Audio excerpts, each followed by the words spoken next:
En Consulmet cuidamos tu sonrisa hace casi 4 décadas, con 2 clínicas propias y una extensa red de prestadores cubriendo todas las especialidades odontológicas. Guardia las 24 horas todo el año. Comunicate al 5217-4400 o escribinos por WhatsApp al 11 21 78 90 92. Seguinos en redes, Instagram y Facebook y no dejes de darnos like. Consulmet, casi 4 décadas cuidando tu sonrisa.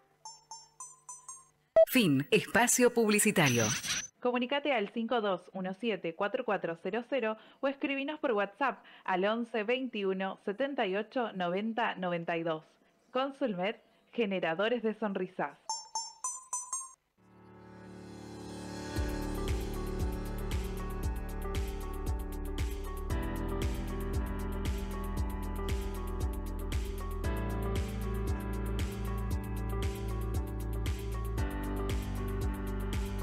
Al aire de vuelta. ¿Te avisaron? Fernando. Yo lo escucho de golpe a Daniel y digo, bueno. Sí, ya está con nosotros Daniel Montamat. Daniel, muchísimas gracias por estar hoy con nosotros. Es un placer tenerte en el programa.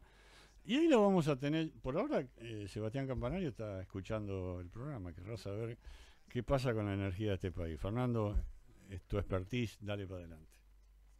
Daniel, bueno, antes que nada, muy buenas tardes. Muchísimas gracias por estar en nuestro programa. Te quería pedir una pequeña reflexión acerca de lo que pasó la semana pasada con la caída de estas 4 líneas de transmisión, una a las 5:43 de la mañana y otra a las 12:40, que provocaron un verdadero caos en distintas ciudades, la más importante en el AMBA. Fer, todo el mundo lo conoce, pero presentalo, por favor. Perdón, estoy hablando con Daniel Montamat, nada más ni nada menos que ex presidente de YPF, ex secretario de Energía, forma parte del grupo de los ex secretarios de Energía que nos tienen acostumbrados a unos documentos muy, pero muy buenos, y escribe unas columnas en distintos diarios que cada vez escribe mejor. Es un lujo leerlo. Así que bueno, ahí está la presentación y Daniel, el micrófono es tuyo.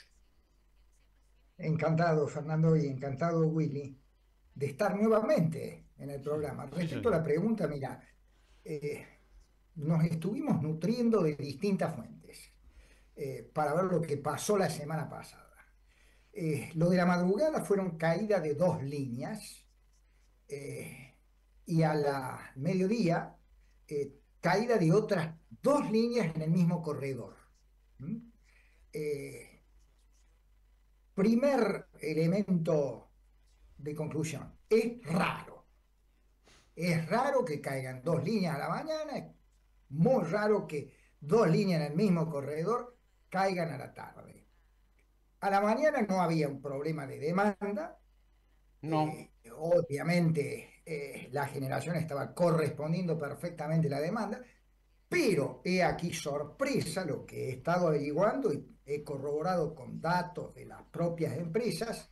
Tampoco había un problema de demanda al mediodía, que teníamos ya un calor agobiante. no, La no. generación estaba correspondiendo el pico de demanda de potencia, cuando se fueron estas líneas. Ahora, yo digo raro. ¿M? Y algunos dicen, bueno, empiezan las sutilezas, puede haber habido sabotaje. Bueno, para que haya habido sabotaje, tendría que haber cortado las amarras de alguna de las torres. Estas eran líneas de 220 kilovoltios. Eso no sucedió. Se recorrió las líneas con helicópteros y no se probó nada de eso. O podrían haber armado un fuego abajo de las líneas y también esto tensionado los cables, desbalanceado la línea, y tampoco eso se probó. ¿Qué puede haber sucedido? Bueno, acordate que hay unos mecanismos de desconexión automática de Sí, generación y de desconexión automática de demanda, que teóricamente no pueden ser interferidos, pero en el mundo que vivimos hoy, alguna interferencia pueden haber tenido. Yo investigaría por ahí para descartar definitivamente el tema de que esto puede haber sido un sabotaje, porque vuelvo a insistir, es un tema raro. Raro que caigan 2 líneas a la mañana, raro que caigan 2 días, 2 líneas al mediodía. Hay que seguir investigándolo. Willy. Daniel, bueno, primero te manda muchísimos saludos Enrique Abogadro Padre, me dijo por favor que te lo dé, está escuchando el programa, así que cumplo con ello. Enrique, un gran amigo de la casa. Un abrazo, Enrique. Y segundo, se ha dado la casualidad que 2 de los 3 invitados que tenemos hoy, ambos hablaron del cisne negro de Taleb. Lo hizo recién Sebastián Campanario y lo hizo Daniel Montamat en una nota de febrero en La Nación. Con lo cual, bueno, casualidades que suceden. Mi pregunta iba para el otro lado. ¿Qué pasa cuando los medios le dan más de credibilidad a las redes que a sus propios protagonistas? Es un tema interesante contigo. Interesante, Willy, ¿no?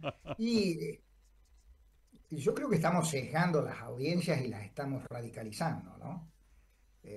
Esto sucede evidentemente con las redes. Es un fenómeno mundial, no solo argentino. Pero es preocupante, muchos lo plantean para el futuro de las democracias también.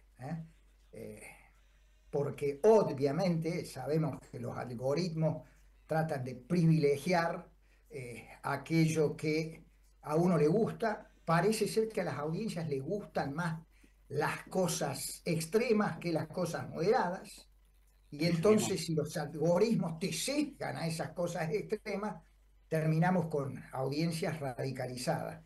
Es un problema, es un problema serio. Y déjame hacerte otra aclaración, Willy, por el tema de los cisnes negros. Dale. Yo lo toqué a esto, pero yo he estado con Taleb me ha firmado el libro de él en una reunión del CARI, ¿no? Hablando largo y tendido. Y el énfasis de él está en una página ahí del libro que yo rescato, que es la siguiente: los cisnes negros son mucho más posibles, y uso bien la palabra posible, en la realidad socioeconómica que en la realidad físico-natural. Allí son mucho más improbables. En la realidad socioeconómica, estos fenómenos raros, que en la normal vendrían a ser fenómenos de cola, bueno, son mucho más habituales de lo que uno cree, y esto es lo que quiere alertar en definitiva Taleb. Los fenómenos físicos naturales vienen con una frecuencia normalizada y se los puede ajustar con la normal acampanada de Gauss. Los fenómenos físico-naturales, nos dice a los cientistas sociales y a los economistas: cuidado muchachos, ustedes atunelan el futuro con esta campana de Gauss, y sin embargo los fenómenos que ustedes en esa campana miren como raros son mucho más probables de lo que ustedes creen, los cisnes negros. Sin duda. Bueno, tenemos uno que es presidente del país, así que... ¿O no? Fer. ¿Con cuál? Tenemos un cisne negro que es el presidente Milei. Bueno, eso es parte de la realidad social nuestra, por supuesto. Yo lo encajaría dentro de ese fenómeno, ¿no? Un outsider de la política que le gana a los partidos tradicionales. Que va a tener que cuidarse para que no le pase lo mismo en las próximas elecciones. Para que tenga cuidado, porque los cisnes negros son mucho más posibles en la realidad política y socioeconómica que en la realidad físico-natural. Sin duda. Fernando. Daniel, vos tenés una experiencia vasta en directorios, en organización de empresas, en organización de instituciones. Estuviste en un compañón como es YPF, estuviste a cargo de la Secretaría de Energía, estás relacionado con un montón de gente del sector. ¿Cómo estás viendo vos hoy el desenvolvimiento de la Secretaría de Energía? En general, no me refiero a esta situación en particular de lo que sucedió la semana pasada, porque es algo que nos sorprendió a todos, haya sido un plato volador o haya sido un accidente. Pero ¿vos cómo estás viendo? O sea, te cuento, yo veo una secretaria de Energía que está porque asesoró a Patricia Bullrich y al diputado Espert, y estuvo en la Fundación Pensar. Creo, te doy mi opinión. Creo que el ingeniero, sí creo que es ingeniero, el ingeniero González es el que realmente está manejando la Secretaría de Energía. Y después creo que el que está atacando todos los penales es el pobre Federico Bayer, que le tiran misilazo de todos lados y no tiene nadie abajo. ¿Cómo la ves vos? A ver, primero, debo decir que la respeto profesionalmente a la Indudable. secretaria de Energía. He interactuado con ella desde la función pública y en el sector privado. Y me parece que fue una buena elección. Obviamente que heredó un sector bastante complicado, eh, yo te diría que casi caótico en el tema eléctrico, porque acá hay que distinguir dentro de los mercados energéticos petróleo, derivado de petróleo, gas y sector eléctrico. Yo siempre sostengo, y a veces se enojan algunos, de que el agujero negro de todo el daño del populismo energético quedó concentrado en el sector eléctrico. Entonces, me parece que tanto Daniel González como María Tetavanti, y se los digo explícitamente, no tengo off the record, deberían explicitar una hoja de ruta de las transformaciones y oportunidades de negocio que se vienen en el sector energético. Estamos en una etapa donde la palabra planificación suena mucho, suena a Estado, los mercados tienen que funcionar competitivamente. Con la palabra esta hoja de ruta no daña ningún interés ni ninguna susceptibilidad de ruta. Estimado Fernando, estimado Willy, bueno, sector hidrocarburos. El sector hidrocarburos ya en la ley bases tiene explicitado su rumbo. Vamos a la maximización de la renta petrolera. Eso es un mercado internacionalizado que tiene que tener precios de referencia internacional. Si vamos a tener precios de referencia internacional, somos tomadores de precios. Tenemos que preocuparnos por los costos. Entonces, en materia costos, tenemos que seguir recorriendo la curva de aprendizaje. Bueno, muchas de las cuestiones en el mercado de petróleo y combustible las vienen resolviendo los propios actores, porque ahí hay renta petrolera que sirve para pagar los ductos, y entonces se está haciendo, ya se está terminando del Val 2, se está llevando adelante, hoy se sumaron, o ayer se sumaron Shell y Chevron al proyecto Sur, que va a generar otros 100, 550 mil barriles día de petróleo de exportación, de transporte de petróleo para exportación. Eso viene. El gas natural, ahí hay que explicitar más cosas, porque la descongestión para desarrollar todo el potencial todavía no está resuelta. Hay una primera etapa del gasoducto este, que ahora tiene nuevo nombre. Hay que ver cómo la segunda etapa se concilia con esta iniciativa privada que ha presentado TGS, y que toma también la primera etapa dentro del flujo para repagar su proyecto, pero se tiene que hacer esa segunda etapa, y después nos tenemos que concentrar en el sector eléctrico. En el sector eléctrico han promocionado la resolución 21, una resolución donde empieza a abrirse el mercado eléctrico, digamos, a reconstruirse, porque lo destruyeron al mercado eléctrico. Y yo te diría que en ese sentido habría que decir, bueno, la resolución 21 genera esta serie de certidumbres, pero faltan estas otras cosas. Faltan estas otras cosas, por ejemplo, cómo vamos a abordar las obras de infraestructuras que se requieren en la zona de mayor consumo, en el AMBA. ¿Cuándo vamos a hacer las estaciones transformadoras del anillo Ezeiza General Rodríguez Abasto? Han explicitado que van a hacer una planta de almacenamiento de 500 megas. Con eso alcanza. ¿Cuáles son los tiempos? Porque en una economía que entra a reactivarse, el problema de demanda de potencia energética se va a complicar. Entonces, yo quisiera una hoja de ruta para quedarme tranquilo. Después vemos, en ciertos sectores, la inversión va a tener que ser necesariamente fondos públicos, en otros lo van a llevar adelante el sector privado, por ejemplo, redes de alta tensión con sistemas COM, es decir, construcción, operación y mantenimiento y un plazo de concesión. La generación la tiene que llevar adelante el sector privado, ese es un sector desregulado. Pero, ¿cuáles son las pautas para que el sector invierta en nueva generación? ¿Hacia dónde va?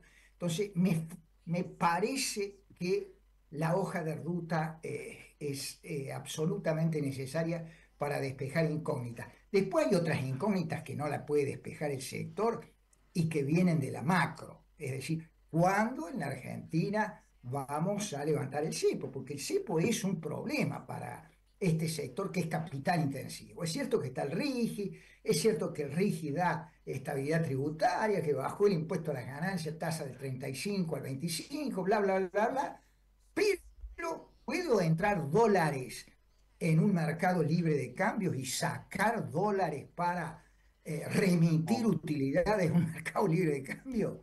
No. Y bueno, la gran inversión mira con mucha desconfianza eso. Entonces, esto tiene que venir de la macroeconomía y seguir estabilizando el país para que baje el riesgo país, porque todos estos proyectos se descuentan a tasas que tienen en cuenta la tasa de riesgo país. Uno.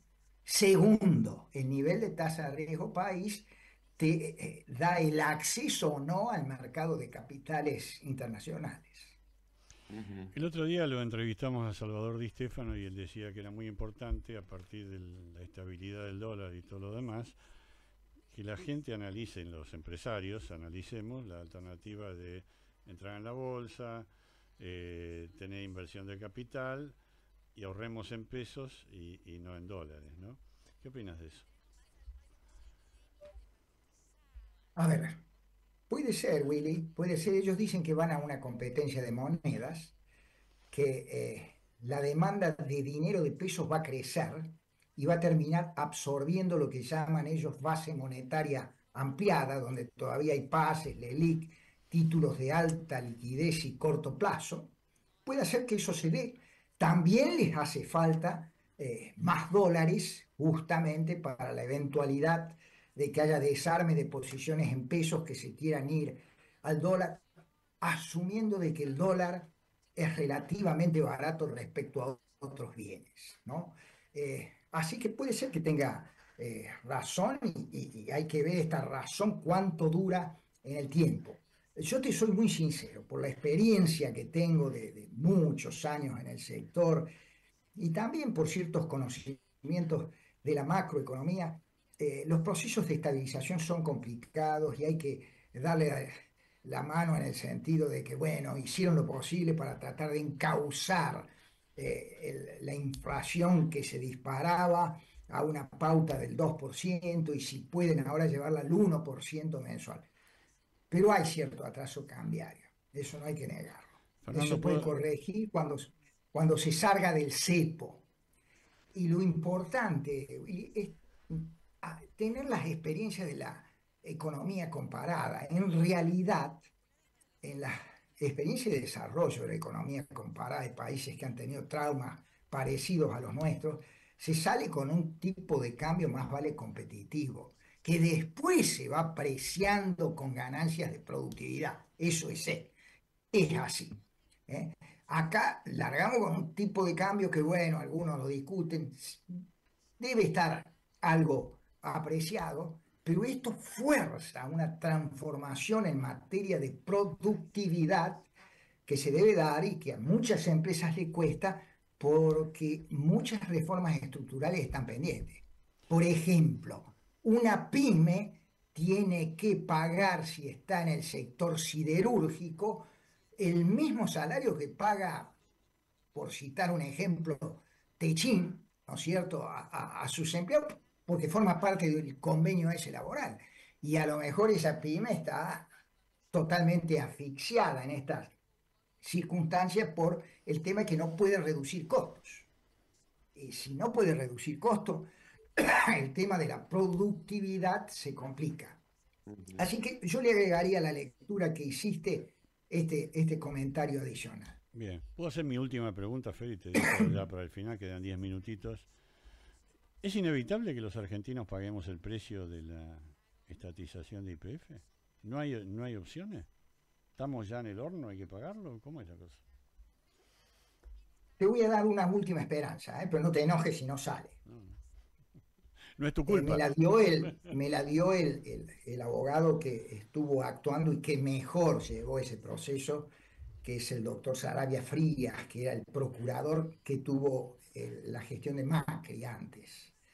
Él cree que la indemnización esa de los 16.100 millones de pesos actualizable por una tasa de interés, primero, tiene un tipo de cambio que puede ser cuestionado y bajar el monto indemnizatorio. Y tiene un interés resarcitorio que también podría ser modificado a la baja. Eso daría una perspectiva, una posibilidad de que semejante monto sea reducido. Yo, que no he estado en el proceso, sin embargo, me ilusioné mucho cuando hubo esa presentación de esa ONG Sí. tratando de plantear un incidente penal en este tema que es de naturaleza comercial en Estados Unidos, ¿no? La expropiación en los términos que se hizo, violentando el estatuto de la empresa. El incidente penal era, muchachos, hay que averiguar, muchachos o señora jueza, para Sí. ser más formales, Sí. hay que averiguar para atrás cómo se hicieron de ese capital accionario los que después terminan entregando las acciones en un proceso de quiebra que toma Woolford y genera este juicio. Pero bueno, parece que no prosperó con la jueza, han apelado en segunda instancia. Es complicado ya a esta altura del partido. Justamente el doctor Saravia Frías, cuando llevaba el caso, él planteó un discovery amplio, que en el common law de los Estados Unidos es, revisemos el proceso todo para atrás y todo para adelante, todo para atrás, cómo se introdujo el grupo que terminó después cediendo las acciones en una quiebra, en el capital de YPF y en qué condiciones. Pero bueno, después vino la administración de Fernández, vino la jefatura de la procuración de Zanini, y el discovery amplio ese quedó en discovery reducido.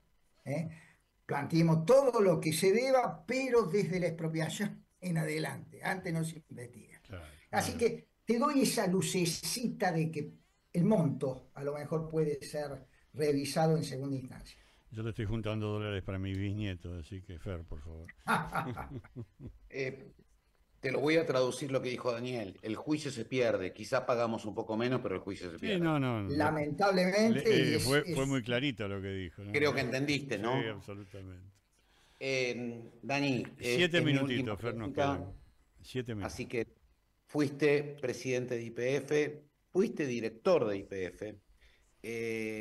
Más allá del personalismo de Horacio Marín, ¿cómo estás viendo hoy la gestión de YPF? No, yo creo que es una gestión profesional. Me sorprendió por dos cosas. Sí. Una, yo creo que él planteó algo que mucho nos planteábamos en YPF. Cuando yo estuve en YPF largué el plan de áreas marginales, para sacar a YPF de las áreas marginales. Era época del Estado, no se cuestionaba nada la presencia del Estado, y desprenderse del Estado de área era casi que traición a la patria. Bueno, yo lo hice y busqué la figura de la asociación para darle al asociado una participación mayoritaria que gerenciara después el área marginal. Por supuesto que eso no se dio en la administración Alfonsín, pero terminó llevando adelante la administración Menem, al plan ese de áreas Sí, marginales. Lo que rescato de Marín es que YPF venía descansando ahora sobre otras áreas que han pasado a ser marginales en los yacimientos convencionales, y dijo, no, esto lo tengo que sacar y entregarlo al sector privado. Se puede discutir los términos, las condiciones, pero era necesario hacer. La decisión empresarial de hacer eso es correcta. Después, lo segundo, bueno, Marín fue grandilocuente, es grandilocuente en el tema de me voy a concentrar en todo el desarrollo intensivo de Vaca Muerta, porque acá está la potencialidad de la empresa y la capacidad de él, dice, cuadruplicar el valor de capitalización de la empresa. En materia petrolera se viene despejando el camino, como yo lo dije hace un momento. YPF es líder en ese oleoducto Vaca Muerta. En el tema del desarrollo del gas natural, la cuestión es más complicada. Ahí falló Petronas, hay que buscar off-takers, es decir, demandantes en el mundo para llevar a cabo este desarrollo intensivo del gas natural a partir de plantas de GNL. Y me parece que eso está en veremos y tiene un margen, yo te diría, de 2 años para cristalizar, porque yo después veo problemas en el mercado internacional del GNL. Vienen una serie de plantas en construcción y posiblemente vengan señales de precio no tan alentadoras. Les meto una duda. Termina la guerra en Ucrania. Está toda la infraestructura logística de Rusia que une con Europa vacía y sin operaciones. Capital hundido. Cero costo. ¿A cuánto puede llegar a ofrecer el gas Rusia, en un supuesto fin de la guerra, a los necesitados europeos de gas natural para rehabilitar esa infraestructura que está disponible? Acuérdense que el mar ahí lo cruzan 2 gasoductos que pueden transportar 150 millones de metros cúbicos día cada uno, el Nord Stream 1 y el Nord Stream 2, que no se inauguró justamente por la guerra. Así que, bueno, todas estas dudas hacen que mejor que nos apuremos con el desarrollo intensivo del gas natural y las plantas de GNL. Yo creo que Marín es consciente de esto y tiene que apurar el cierre de contratos lo más pronto que pueda para que desarrollemos toda la potencialidad de Vaca Muerta. Yo siempre recuerdo que Vaca Muerta es mucho más gas que petróleo. Y el petróleo que sale de Vaca Muerta viene con mucho gas asociado. Nos quedamos sin tiempo, como siempre. Una pena, Sí, una pena. con Fer decimos siempre Tenía que una estamos preguntita más, pero Y no dale, la voy a hacer sí. por respeto del tiempo. No, dale. ¿Hay respuesta en un minuto, Fer? Sí, lo Supongo Dale, que sí. dale. Daniel, ¿qué opinión te merece la noticia que salió hoy en Bloomberg de que Raizen le encargó a JP Morgan la venta de sus activos en la República Argentina? A mí, la presencia de actores internacionales, Raizen es uno de ellos, siempre es una noticia buena. Yo te diría que, como tengo poco tiempo, vamos a ver quién viene a reemplazar a Raizen. Pero me gusta un mercado internacionalizado porque vamos a una etapa de un mercado que quiere ser exportador y exportador creciente. Entonces, la presencia de actores internacionales, como el caso de Raizen, es muy importante. Habrá que ver cuáles fueron las razones para que Raizen tome esta decisión. Me dijeron una que fue la que fue tomada en Brasil. Para los que no conocen, Raizen es la red de estaciones de servicio Shell y una refinería que está en La Plata. La principal razón fue la imposibilidad de poder enviar revenues al exterior. Fue decisivo al tomar la decisión. Lo dijimos, no podemos seguir jugando entonces con mercado cambiario con cepo, porque esa decisión puede precipitar otra. Por supuesto que entiendo los tiempos y las oportunidades del gobierno, pero tengamos claro que hay que repetir, insistir una y otra vez que vamos a salir del cepo. Daniel, de mi parte, muchísimas gracias, como siempre, muy clarito todo. Yo que soy un burro en energía, te entiendo perfectamente todo, así que imagino que para Fer es un placer. Es un genio, es un genio. Es un genio. Muchas gracias, un abrazo a ambos. Como siempre, y vamos a un cortecito que tenemos una dama esperándonos. Saludos a la familia. Gracias, Chau. gracias Saludos. Daniel. Un placer. Vamos al corte.